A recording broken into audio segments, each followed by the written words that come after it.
Hi, my name's Rick Boddy. I'm a consultant in emergency medicine at Central Manchester, and I'm going to talk you through the MACS algorithm that we use to treat patients with suspected cardiac chest pain in Central Manchester.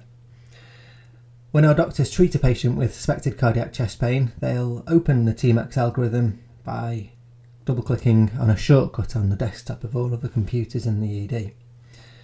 This opens up the spreadsheet you can see here. We have to enter the patient's details, so we'll tell the computer the patient's district number and their name. In time, hopefully this will link with PAS, so things like the date of birth and the sex of the patient will be entered automatically, but for now we have to enter the date of birth and the age will be automatically calculated for us. We'll tell the computer the patient's sex, whether the ECG is ischemic or not in our opinion, whether there are any dynamic ECG changes, whether the patient has a pattern of crescendo or worsening angina in our opinion, whether the pain radiates to the right arm or right shoulder, whether the pain is associated with vomiting, whether the patient is visibly sweating in the emergency department, and whether the systolic blood pressure is less than 100 millimeters of mercury when the patient arrived in the emergency department.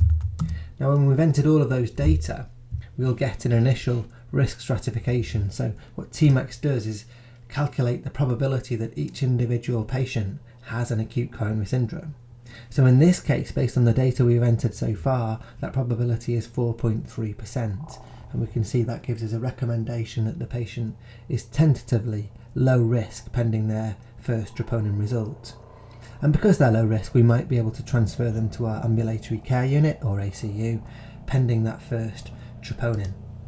As soon as a troponin becomes available, we'll enter it into the database. Let's say it's 6, we use troponin T, and that now gives us an estimated probability of 1.6%. So that puts the patient in a low risk group, and the recommendation here is to admit the patient to ACU under the care of the emergency department and repeat the troponin 3 hours after the first test.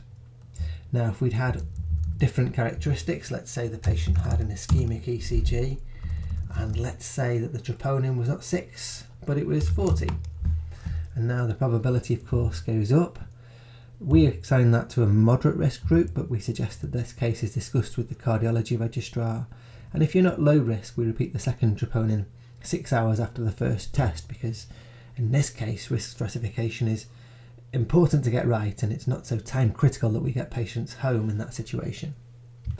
If the doctor then clicks on this green button, it activates a macro, prints this form off as a record for the patient's notes, and saves all of the data to a central database. Now that has some important functions. It allows us to audit the data continuously, see how the algorithm is performing. It allows us to compare the diagnostic performance of MACS to alternative algorithms continuously, and it allows us to do some funky things for the future. So it allows us to have a look at machine learning to optimize the algorithm, to customize it to local populations, and it'll allow us to introduce precision medicine where we tailor treatment to the individual characteristics of a patient and optimize risk-benefit decisions that are made for treatments in the ED. So that's a quick rundown of MACS. We've used it in practice since June 2016. At the moment, we've treated over 1,300 patients with this algorithm. 2/3 of them will fall into the low risk group and will go home within a few hours of arrival.